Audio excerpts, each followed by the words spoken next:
All right, so I'm going to kind of summarize in this section, the social studies you had to read, into modern times section that started on page 180.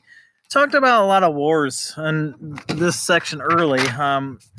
They talked about like life after the World War II, which is kind of good times. It's a changing state. Indiana was a changing state. They had the baby boom when a lot of people were having babies. A lot of it just was good times, right?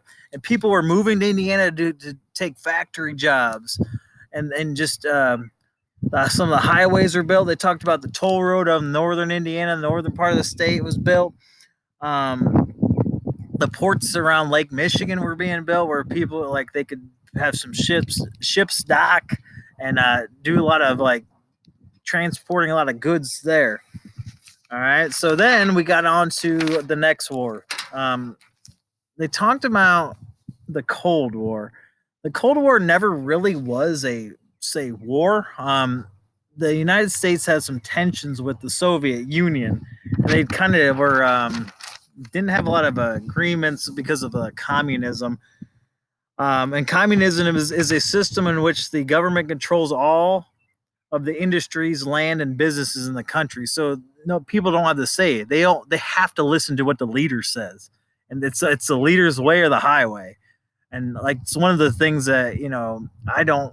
Communism is just not a good type of government, in my opinion, because no one has any say. It's just the lead. Whoever is the leader has to make all the rules and regulations. Which, if you have someone that's a psycho, it's probably not a good thing.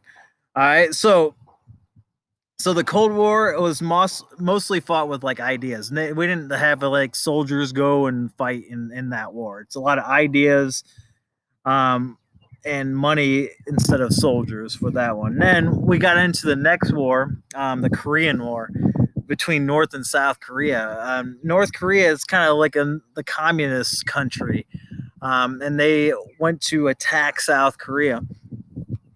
This war actually kind of hits home a little bit. My grandfather fought in this war. The one that I told you guys early in the school year, the one that passed away early in the school year, which I let you guys know, he fought in this war. And the United States forces were on the South Korean side to try to, when after the North Koreans attacked them, they invaded on, just let's look at the date here, June 25th, 1950, invaded South Korea. The United States sent soldiers to help.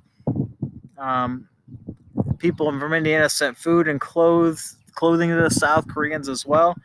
The fighting continued until 1953, so we got about 3 years of fighting.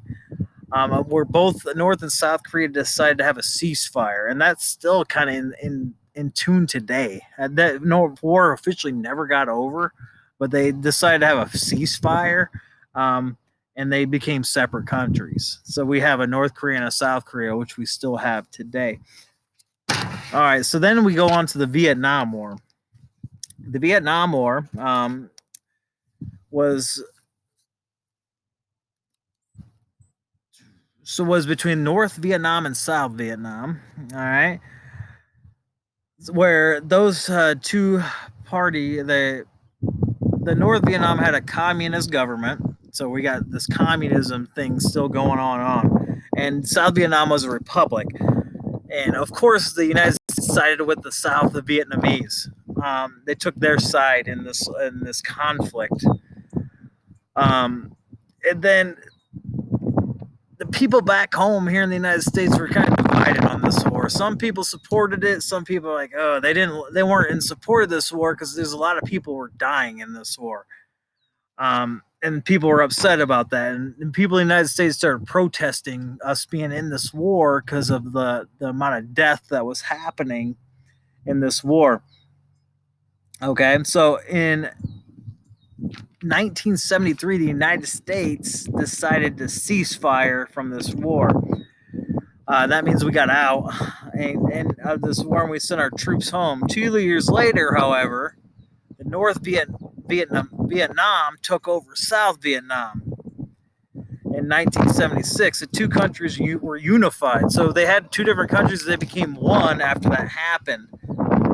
Um, we have a memorial in here in Indiana, in Indianapolis, of the Vietnam War. The Vietnam War Memorial in Indianapolis honors the 1,525 Hoosiers who died in that war. And you guys can, whenever you go down to Indianapolis next, you can actually go visit that memorial. All right, going on. We got next thing we talked about were civil rights. And we kind of talked about civil rights before in class before we had to do this remote learning. Remember, civil rights are the rights of citizens to, like, they have equal treatment, equal rights, right?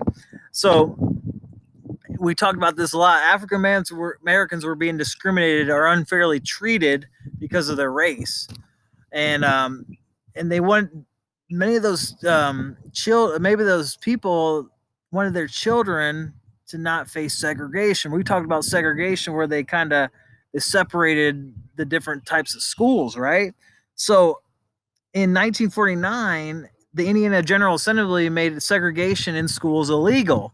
So we couldn't just have like an African American school. We couldn't have like a white school and all that kind of stuff. So that's what happened in 1949. They wanted also equal housing, education, jobs for all, which they should happen, right? Because we're all human, we're all equal. In 1963, civil rights supporters called these rights as they marched through Indianapolis. So they had these marches through Indianapolis, and then the National Civil Rights Act of 1964 made segregation in public places against the law. You couldn't have like separate water fountains, we couldn't have separate restaurants, things like that. It happened in schools first. They got rid of that, but then after in all other public places they got that happen. And of course, we talked about the biggest civil rights leader we talked about, Martin Luther King Jr.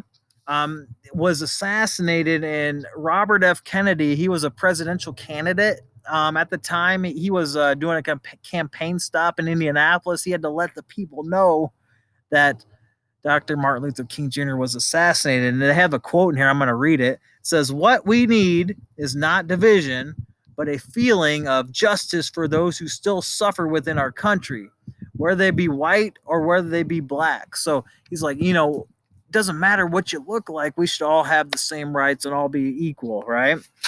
Then finally, the last section in this thing that we talked about in your social studies reading was immigration. As we know, immigration is people that kind of move to our country from other places to make a better life for themselves.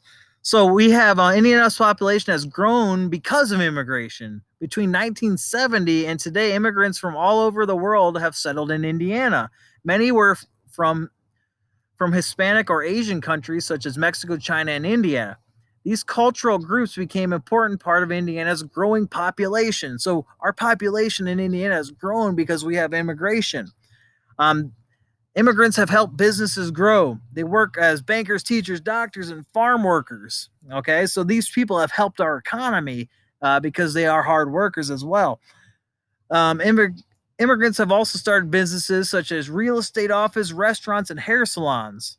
Yeah, so by the end of the 20th century, Hispanics and Asians own more than 9,000 Indiana businesses. They have also contributed to the state's culture with their music, food, and festivals. So, yeah, these different cultures, we have different restaurants, we have different festivals, different things because we celebrate people from all over in their culture. All right. So you guys will answer a few questions on this section. You guys can go back to this video. You can go back to the pages 180, 185 to help you answer those questions. But that's a little bit on our social studies today.